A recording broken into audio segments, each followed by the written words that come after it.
In 3, 2, 1, action. Take two. There it Boys is. wearing the actual same shirts again. We're back for the weekday. It's episode 60-something. That dude is not wearing the same shirt. I'm full of sugar right now because you will know. By the way, welcome to the weekday. I'm Andy. I'm Austin. And that's not Mike. I'm not Mike. We'll get to Mike in just a second. And that over there, behind the wheels of steel. I'm Justin. Justin Deal on the wheels of steel. So for those that may have been walking into the studio and wondering why we're talking about different things, we actually recorded pretty much an entire episode just about 10 minutes ago. This has happened before, hasn't it? It has, and this is going to lead into what we're going to talk about in a minute.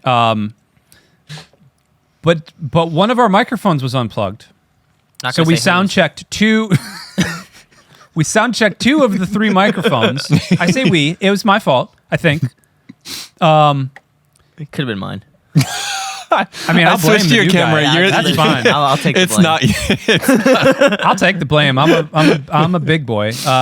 But we recorded the entire episode, and it was fire. That episode was straight fire. fire, bro. Yeah, there was some heat in Some there. gasoline. And so you'll never get to hear it. We'll have the audio of just me and Austin. So maybe we can pull some of our I mean, it's for argument the best anyway, I think. Yeah, I don't know. You added some really killer content there. And you're going to miss an entire argument about Star Wars and why the initial trilogy was the worst thing that has ever been created in film history. No. But the point of all that is that welcome to the weekday. Whether you're watching us on YouTube or Facebook or Bayhope TV, or you're listening to us on such audio providers as Spotify, Apple Podcasts, Stitcher, Google Podcasts, and more. We thank you so much for being part of the Weekday Army. We actually just got hit up to start doing ads. Nice.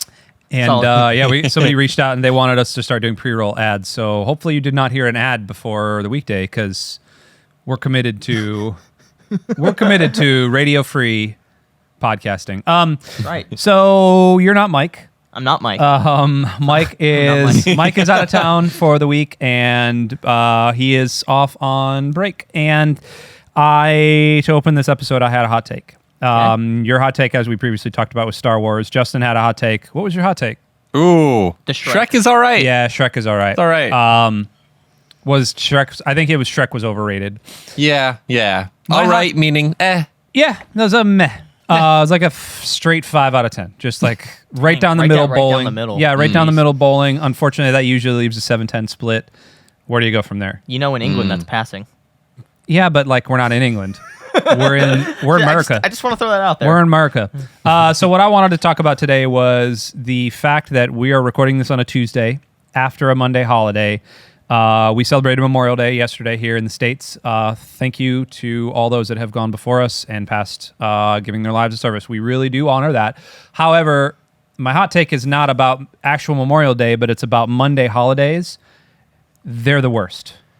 Monday national holidays are the worst. Why? Okay, that's a hard disagree from me. Listen to me. Oh. Go. Listen to me. Now you're not working in an industry where typically we're in the office on Fridays. So if you were working a common like 9 to 5 normal day job, the Friday holiday is the way to go. Yeah, And here's for why. sure. Sunday, you're always going to get the Sunday scaries no matter what. Does not matter where you are, Sunday scaries are going to happen. The Monday holiday, especially in the church world, means that we have one less day to do all of the work that we have to do anyway. And as we'll talk about in a little bit, pastors actually do a decent amount of work. Right. A lot of work, as a matter of fact.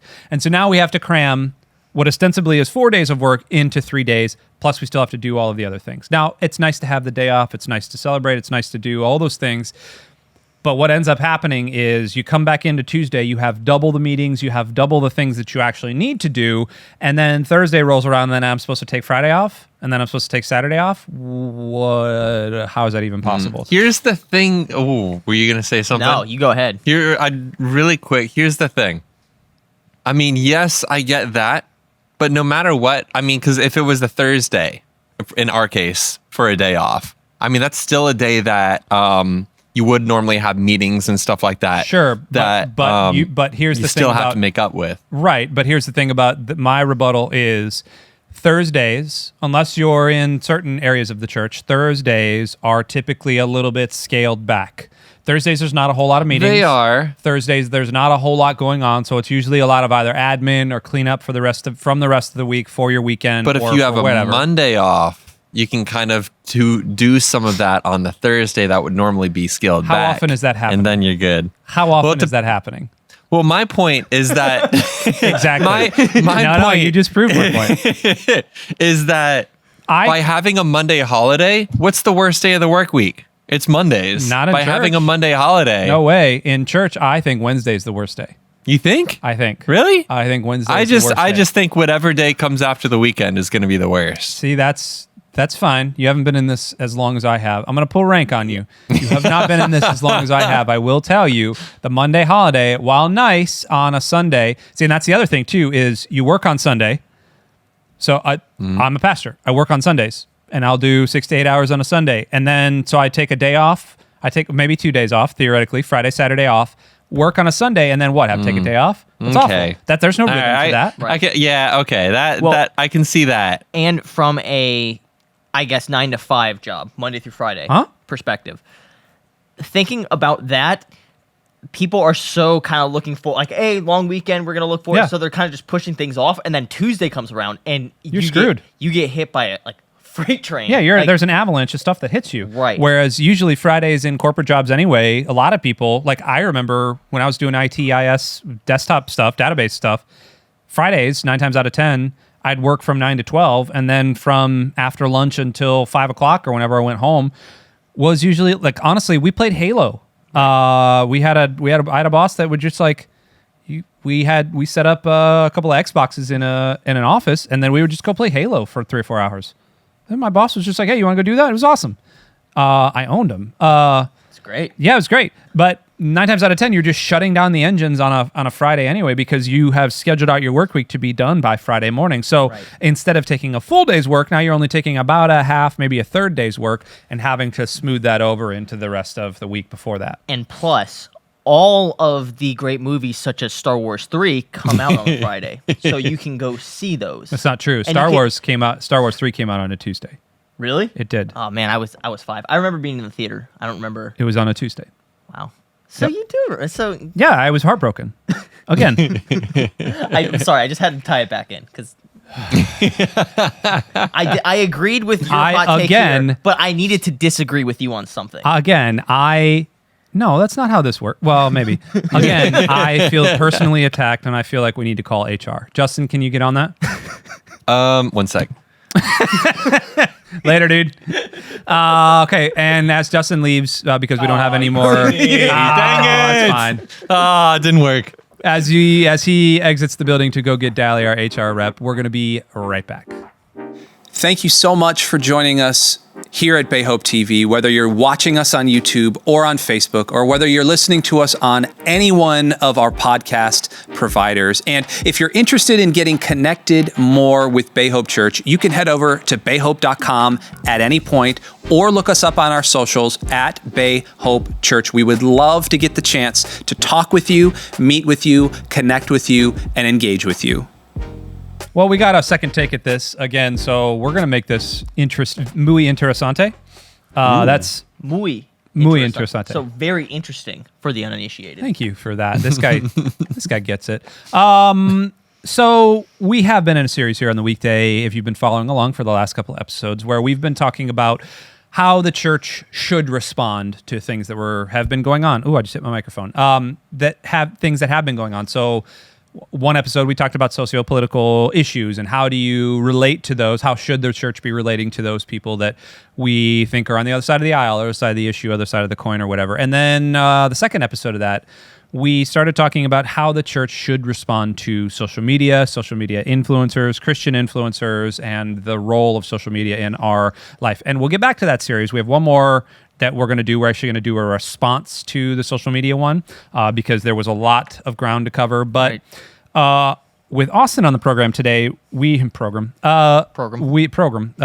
like my mother-in-law. She's from deep South Georgia. I love her. She's amazing, but she does program.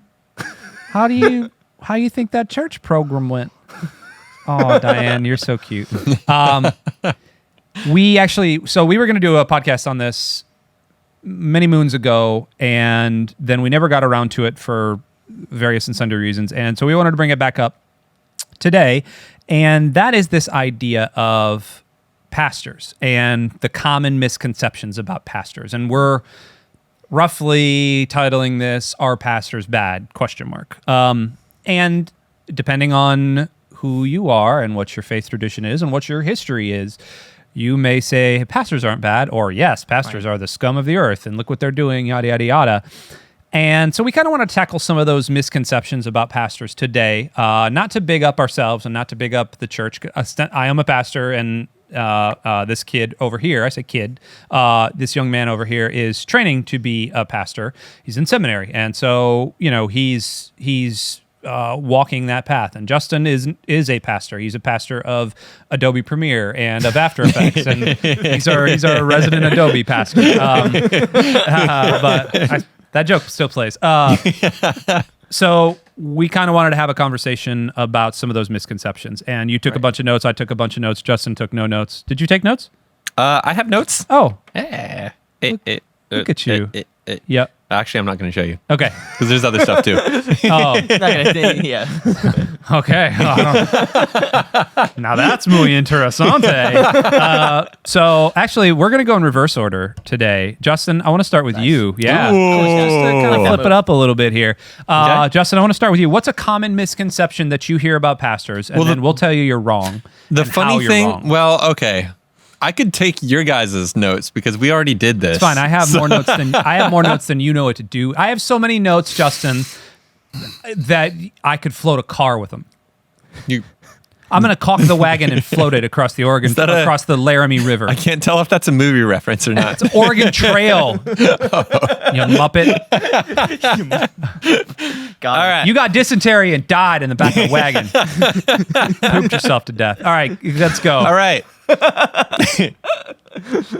First misconception is God prefers to listen to pastors more than other people. So they're somehow closer to God, or they have his ear, so to speak. Yeah, we're more holy. Yeah. Explain that one a little bit, if you don't mind. Yeah. We've got time. So, Stretch your legs. I feel like, ooh. Yeah. Take your shoes off. Take your shoes off. And I can't stretch my legs. There's too many wires Yeah, it's true. under the I don't desk. want you to kick them out because there's a whole lot of power going on over there. It's happened before. So I feel like a lot of people see pastors as kind of these people that have this like backdoor access to God that they don't necessarily have. And so if somebody has a problem that maybe like they want to pray about, but they might not think that they can because they don't, they assume that God doesn't want to listen to them for whatever reason, maybe because they're not a pastor and they're not perfect, or, something like that. So they might, seek out a pastor to pray for them, which isn't a bad thing, but in their mind, the way that they think is that the only way for God to listen to my problem or even care about it is if somebody else prays in my place. Sure. Well, Sacrifices a goat for me. Well, Yeah. there's that distance that we were talking about. The disconnect between the pulpit and the everyday common person. Yep. Right. That the pastor, the 4 feet of the stage is Right. like a 40-foot drop, a precipice. Yeah. Right. And so, I mean, honestly, like it's kind of natural to think that if you're in church with if you go to a church, if you go here, like you see the platform, right? So You're on a stage. You must be more important. You must be, again, closer to God. You must you must be doing something right. Yeah. You must be more influential than me. And that is something that is going to kind of be woven through a lot of what we talk about today. Right. That, I guess you're talking about the distance, right? Yeah.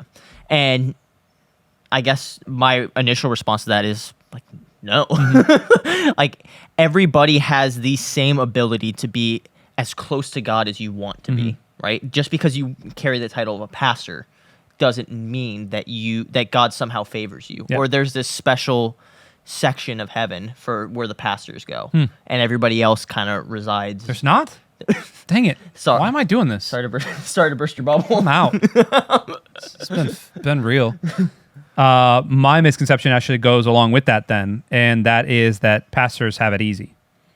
All the pastor does is speak. All the pastor does is gather up the tithe money. All the pastor does is, go to lunches and have coffees and all that, and talk to people in the lobby. Yeah, talk to people in the lobby, and then go back and kind of hide out in a green room or study somewhere. And I would say to that, while it may appear that on the surface, pastoral leadership is one of the toughest jobs in the world. There's a reason that the suicide and burnout and depression rate of pastoral leadership is so high. Yeah. There is a reason that pastors, their marriages are falling apart. There is a reason that their kids stop liking them. There is a reason that they eventually crumble, and that is because it's not an easy job. Now, granted, that's also because pastors are neurotic and they don't take care of themselves, which I'm proof positive of, but they also, they fail to see the stress of the job. So at a certain point, it becomes, it's a calling. It has to be, you have to be called into it, or else you're never going to be doing this. You're never going to last. But at a certain point, it turns into a job, and you fail to put constraints around. You can't visit every person in the hospital, and you cannot take every phone call, and you cannot prepare for every eventuality in your message, and you cannot have your hands into every single building project and every single youth group and every single everything. And that's what oftentimes pastors try to do. In the Lost episode, I was talking about the idea that all pastors have this Messiah complex. And we need to be the ones that save, and we need to be the ones that are seen as holy, just like Justin was saying. We need to be the ones that are fixing everything. It's like, well, no, God clearly sent the Holy Spirit to do that, and we're kind of just the ones that manage things around the fringes and let the Holy Spirit do the actual work there. Right. And I think this, like as you were saying that, it kind of brought to mind, I guess, the scriptural idea of a pastor, that they're not elevated in there. It's one role of the church. It's not this, I guess, elevated role above everybody else in the church. And you could go into the context and say like, oh, well, they were in house church and stuff like that. It's fine. That's, I guess, content for another episode. But I guess the long and short of it is the pastors are not elevated above everybody else. Everybody else is in equal standing before God, regardless of the title that you bear. And because at the end of the day, we are all made in God's image, and we are all granted access to God. And there is something to say for, we keep using the term everybody else, and that doesn't mean, that automatically implies that we think that we as church workers / pastors / whatever, we believe that it's like, oh, look at us, we're taking care of the church, and then there's and then there's a thing, and I know that's not what you mean, but that myth exists because of platforms, because of social media platforms, because we are championing one person and we're championing leadership, and the human tendency is to fall in line behind leadership, as it should be. I mean, God did get, there's multiple chapters in the Bible that talk about God gifting preachers and teachers and leaders and evangelists and prophets to do the work of ministry, but nowhere in there does it say blindly follow them. Nowhere in there does it say congregate around them. And in fact, Paul rebuts against that when he starts talking about, some say they follow Paul, some say they follow Apollos, some say they follow, he says, but why not all just follow Jesus? Like, what are you doing? And in the Lost episode, you brought up the example where they started like bowing down and worshiping Paul, and Paul said, no, don't do that. Don't do that. Worship the God that sent me. Right. Absolutely. Right. Go ahead. Misconception number 3. I think another common misconception is the idea of, and I guess this kind of goes along with it, but pastors as the ones having it all figured out. They are free from suffering and perfection, or free from suffering and imperfections. And they've reached this state of like, I guess they're immune from those issues. And that is completely false, because like you were saying, pastors are some of the ones who, like the mental health counselor, right? They're oftentimes crazier than the patients, right? Yep. That to me is the same in ministry. Pastors are just as in need of grace as every human being. We are human beings. Yep. Pastors are not.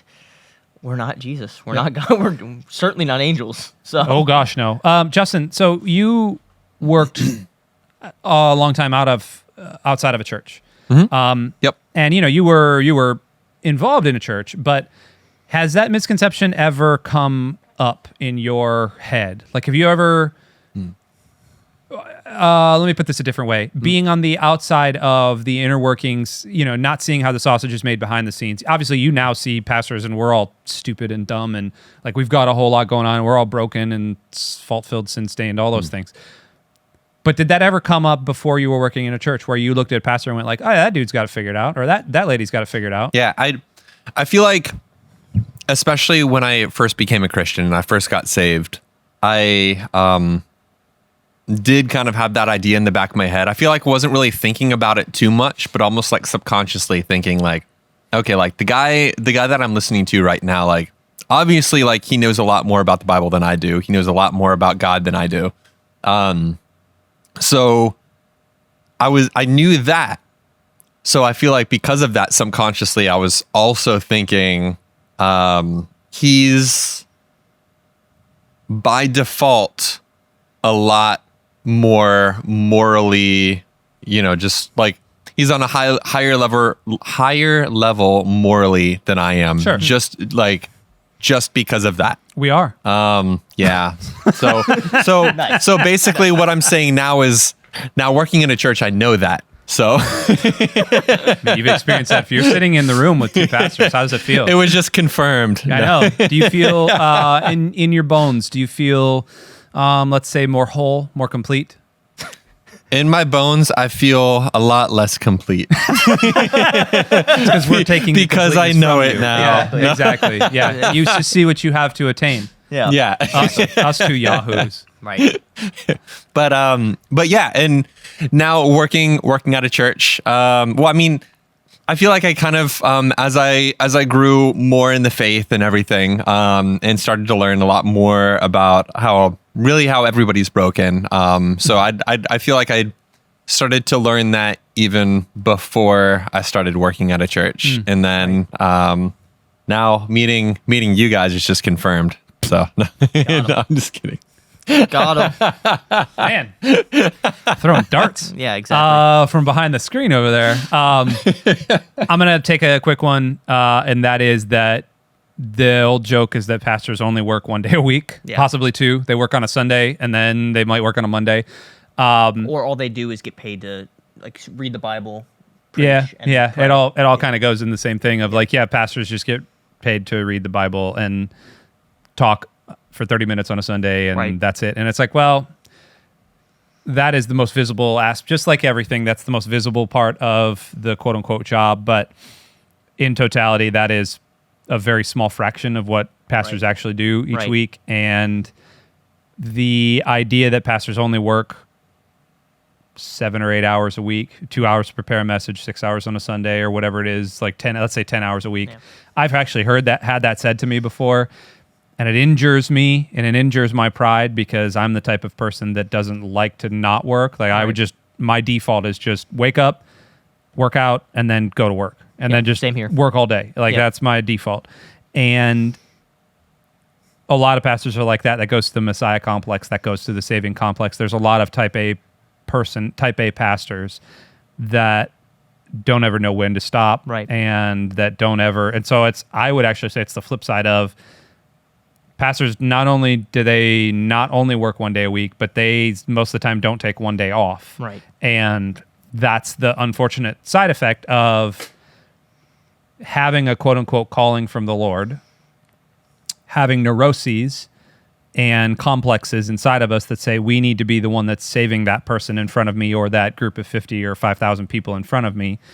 And also having a modicum of skill and talent in some area. Right. And being allowed to pursue that by God can sometimes lead us very quickly into burnout. Right. And that's that's where that because it almost is like we're fighting back against convention of, you kidding me? You know how much I did on my Tuesday? This is just a Tuesday. I worked 12 hours on a Tuesday, and we're almost proud of it. Yeah, exactly. So pastors' jobs far expand beyond the Sunday morning or the 7 to 10 hours. Yep. What, in your mind, besides the title, what makes a pastor?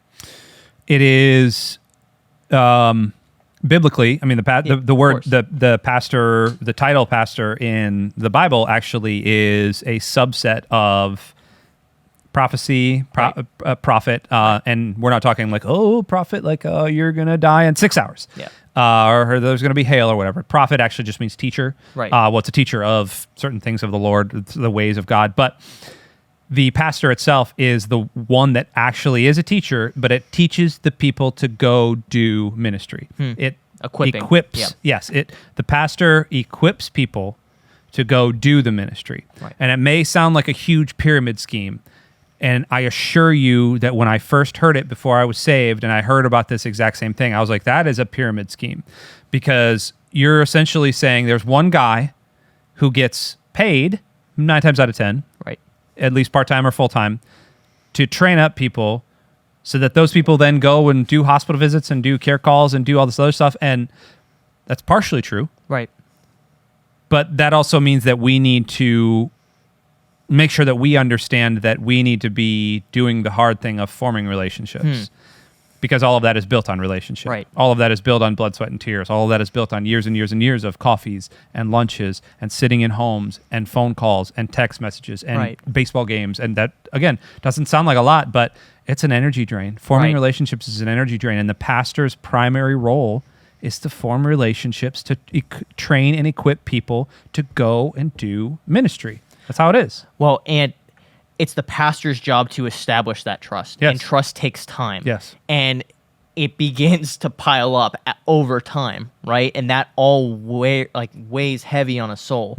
So, because I mean, if any of you are like me, I don't trust easy. You're right. Okay, so everybody just disregard what I have to say.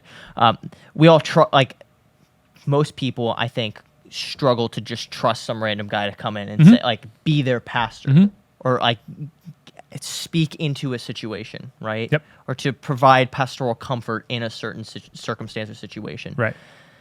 That takes trust because if I just kind of just met you, I'm not going to be like, oh yeah, like I'm really having a hard time after one of my parents passed away. Like, I'm not going to say that. Yeah, let's say to a counselor. Right. But because they're bound by confidentiality. Correct. They legally cannot go tell other people. Correct. So it's the pastor's job to create the safe space for others to know that they are valued, loved, and cared by God and by the church as well. Absolutely. Misconception, what do you got? This is going to be our last one. We're going to wrap up on this. Is that okay, Justin? Yeah, perfect. Great. Thanks for giving me the thumbs up there, pal. Hey, anytime. Go for it. What do you got? I would say pastors, I guess we may have already talked about it, but the idea of suffering, did we already talk about that? A little bit. Yeah. Well, pastors don't experience the same weight, the same emotional toll. That's good. That people who aren't pastors experience. I would. Well, what would your response be to that? Absolutely not. Yeah. I mean, most of the answers are just absolutely not. Yeah. But I feel like there is a weight and a depth. Okay, so let's go back to the previous point of the primary job of a pastor is to train and equip to build relationships. Right.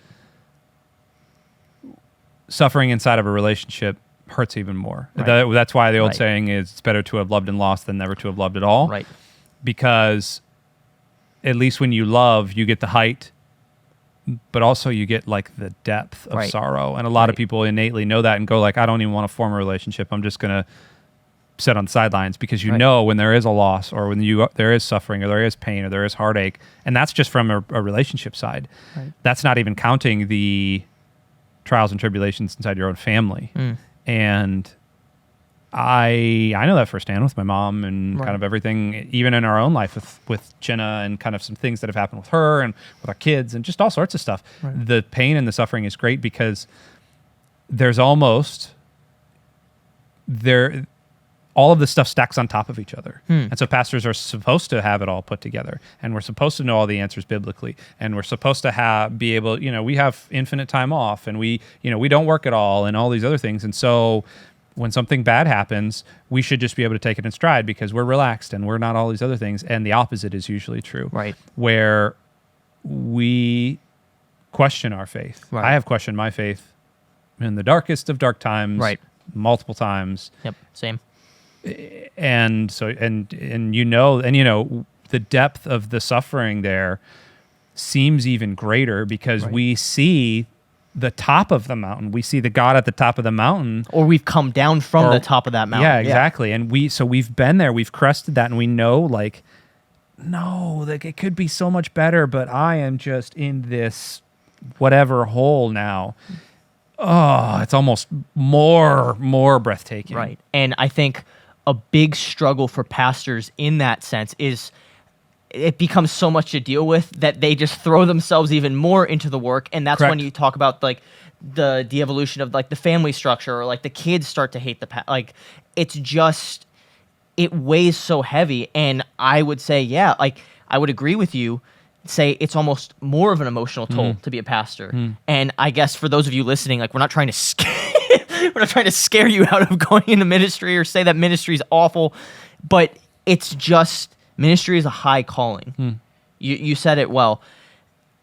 Apart from a calling, ministry is not possible because there are times where we are in the depths and the dark valleys, right? But then there are those times where we see God moving and working in ways that only He can. So there's good and bad, but it's a balance, right? Being a pastor is very manic. Now that we're talking through it, there's a whole lot of swing here. It's oh my gosh, this is great, or oh my gosh, this is awful.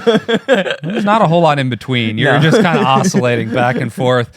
You're like the bird that keeps drinking water. Yeah, exactly. We say all these things not to. Again, this is my disclaimer I gave at the beginning of the episode, and I'll give it again. Not to big up pastors, not to give up the church workers or anything like that, but instead to, number one, say thank you for always praying for the church and always praying for whatever. But number two, to come at us with whatever you have, to let us hear, especially those misconceptions that you may have about pastors, that we can help you walk through those.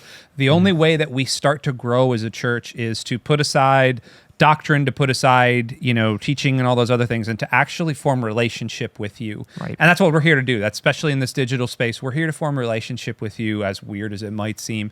So I'd love, and Austin would love to hear, not Justin so much. He doesn't want to hear from you. Exactly. Yeah. It's an audio medium as well, Justin.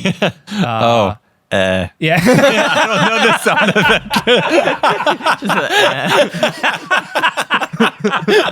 That's really good. Man, that brought a little. Did that tear make to my it better, eye. or Just think about this. About a year ago, Justin started joining us. First, let's take a walk down memory lane. First, Justin was just the silent protagonist behind the. He was just pushing buttons, making sure that the cameras worked well. And then occasionally we could hear him in the background. And then all of a sudden one day we had the bright idea, let's give him a microphone. And now look at him. He is our thriving. favorite. Yeah, he is our favorite. Thriving. He has opened his and now you're regretting it. Is that wings. why my microphone was unplugged today? 100%. I wanted to take you down a peg or three and just show you that pastors are better than you. No. In all seriousness, we exist as a church, and we exist as the capital C Church to help you understand the love of Jesus. And by doing that, we want you to understand that we love you. So we thank you so much for being part of this. Remember to share these podcasts with your friends and your family. Remember to share this and Figuring It Out and any other Bay Hope programming with all your friends that might need a little bit of hope, a little bit of joy, and a little bit of relationship building as well. We'll see you next time. We love ya. Bye.